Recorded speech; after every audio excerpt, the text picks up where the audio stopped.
Bonjour, je vais vous expliquer un logiciel qui s'appelle OpenRunner, qui est un logiciel de planificateur de randonnée multi-activité. Donc dans un premier temps, on va aller faire une recherche OpenRunner sur Google. On arrive dans un premier temps donc, sur la page d'accueil OpenRunner. Alors on a différentes choses sur cette page d'accueil. Alors, on peut déjà, dans un premier temps, créer un compte gratuit sur les serveurs d'OpenRunner, ce qui va nous permettre d'enregistrer nos circuits sur notre compte et pouvoir y accéder quand on voudra. On a donc cette possibilité, une fois d'être enregistré, de s'identifier. Donc, j'arrive sur la page d'identification, je vais taper mes codes.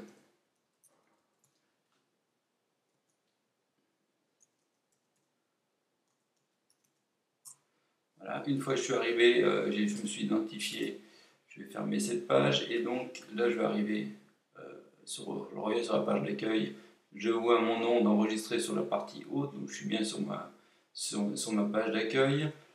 J'ai mon espace disponible avec différents onglets de mon compte.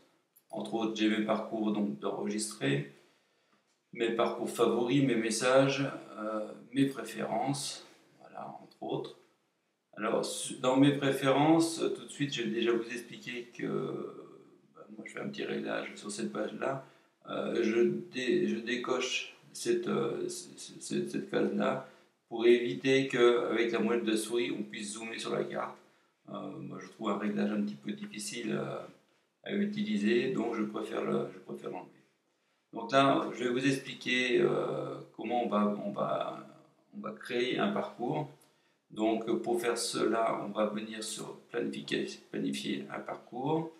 Donc on arrive sur une page type pour pouvoir planifier. Donc on a accès à différentes cartes qu'on va retrouver ici.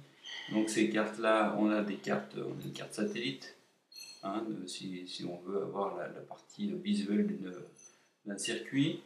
On a aussi, c'est ce qui nous intéresse le plus, la possibilité d'avoir accès aux cartes IGN, ce que l'on verra tout à l'heure, avec des cartes qui sont courantes pour nous, qui sont du 1/25 millième, et on va pouvoir tracer sur ces cartes-là. Alors, moi, dans un premier temps, je vais paramétrer différemment OpenRunner. On a ici un premier bouton en haut à gauche qui nous permet de passer en mode plein écran. C'est ce qu'on va faire tout de suite.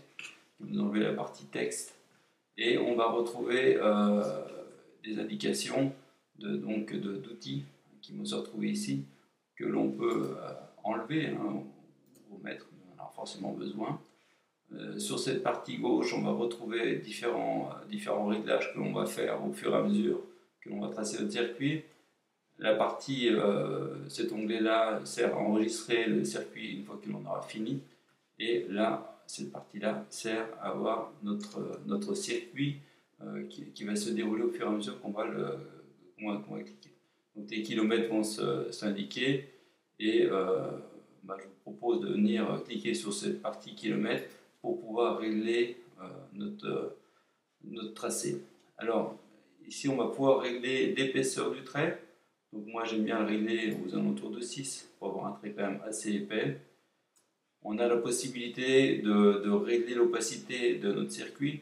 Bon, là sur 60%, on arrive à voir quand même sous notre tracé des chemins ou des GR entre autres, et de modifier la couleur.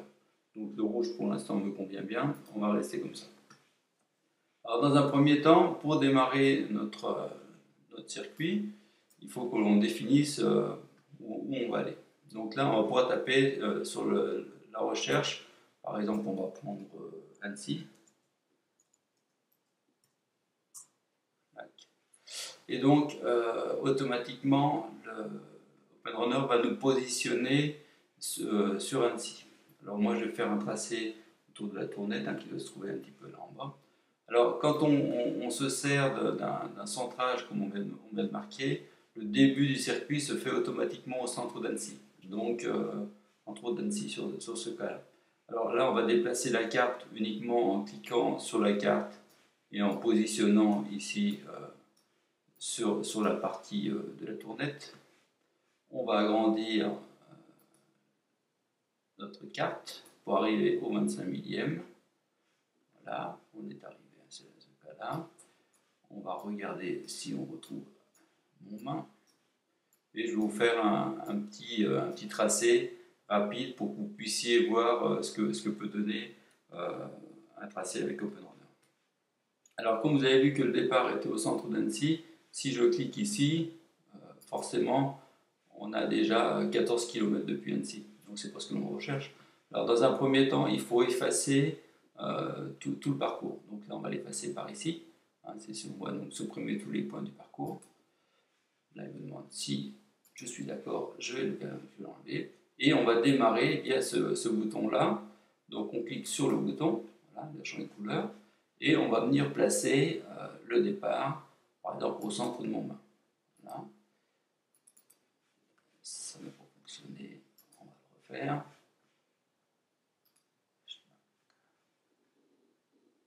On est ici, voilà. Donc on a démarré.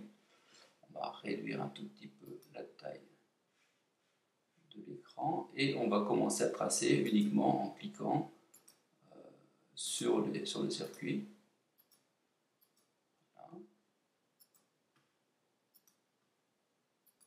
Alors, il est clair que si à un moment donné je me trompe, je prends carrément, vous voyez, hein, le pointeur va changer, je prends ce point, je le repositionne sur le circuit.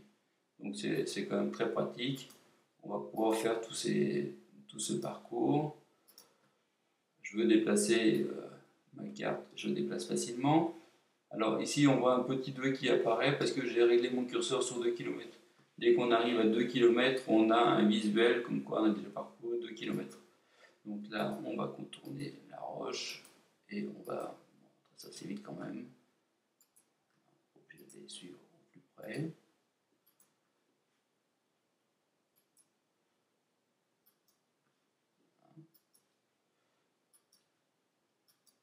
Bon, alors là, on va venir ici, on va prendre le chemin un petit peu plus court. On va monter jusqu'en haut, couper sauvagement. On va passer vers le refuge de tournette, redescendre, voilà, alors là, je coupe pas vraiment.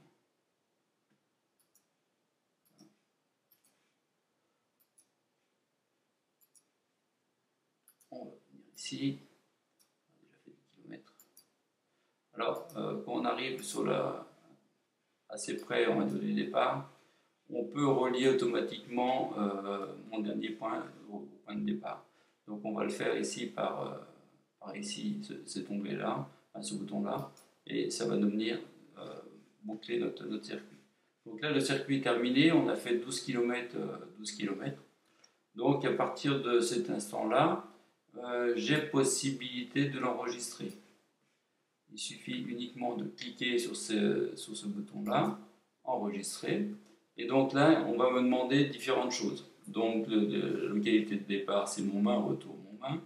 Le nom du parcours, alors je vais mettre la tournette. Hein. Voilà.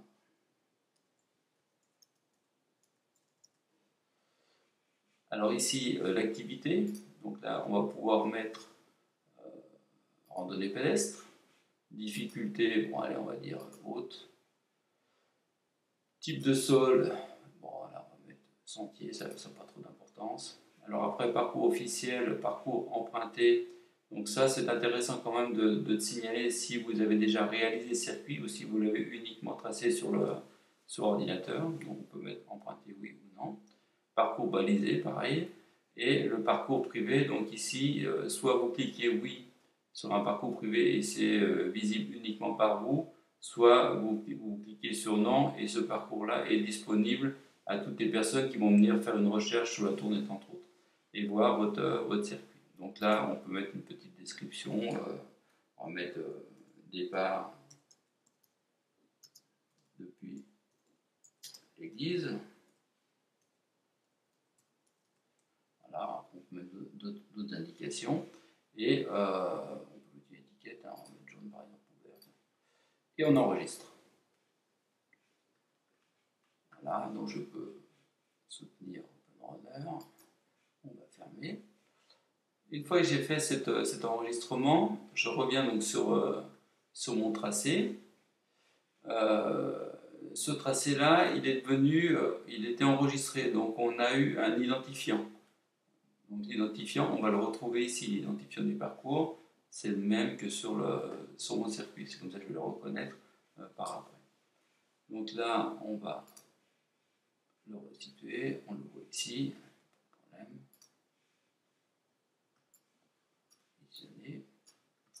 Donc là, j'ai quelques informations qui sont assez intéressantes. Donc j'ai la distance, 12 km, l'altitude mini, donc on est à 1000 mètres, maxi on va passer à 2003, le dénivelé positif, donc 1298, et le négatif, 1300. C'est une activité donc, de randonnée pédestre, avec donc, un parcours non difficile, en fait toutes les informations que l'on a enregistrées et renseignées avant l'enregistrement. Donc cette partie-là est une partie intéressante au niveau du dénivelé. On peut avoir donc sur cet onglet-là le profil altimétrique. Alors le profil altimétrique, on va retrouver le profil de ma randonnée. Donc ici on a l'altitude de départ et puis le maximum que l'on aura. Sur cet axe-là, on a le nombre de kilomètres et on va retrouver les pourcentages de pente que l'on va avoir sur le parcours. Alors là où c'est intéressant, c'est qu'on va retrouver, je vais déplacer ma souris et automatiquement sur le parcours, on le voit, ça redescend, hein, on va avoir un point qui va avancer progressivement pour pouvoir le situer sur le circuit. Je sais pas si vous pouvez voir. Il est vers le 2, là, et là, il est passé en haut. Donc on peut situer vraiment les pentes les plus prononcées sur le circuit grâce à ce curseur. Alors en même temps, j'ai des informations de la position du curseur, donc je le vois visuellement sur la carte et j'ai des informations, par exemple d'altitude, 1931 mètres, le dénivelé positif, j'ai fait 870 mètres depuis le départ au point qui est marqué sur la carte. La distance parcourue est de 3 km 6 et après on a des informations de longitude et de latitude. Donc ça c'est des informations assez intéressantes. Alors une fois que j'ai toutes ces informations là, je suis renseigné, on a des possibilités d'exporter ce circuit. Alors pour l'exporter, on peut l'imprimer. Alors dès qu'on va l'imprimer, on a le choix entre trois formats. Bon, les plus intéressants, on va le voir, je vais prendre celui-là, c'est souvent celui-là que je prends pour l'imprimer. Donc on va retrouver ici le circuit qui est situé là. Je peux le déplacer, je peux vraiment le positionner où je veux, je peux vraiment le réduire encore. Donc ça n'est peut-être pas trop quand même. Voilà.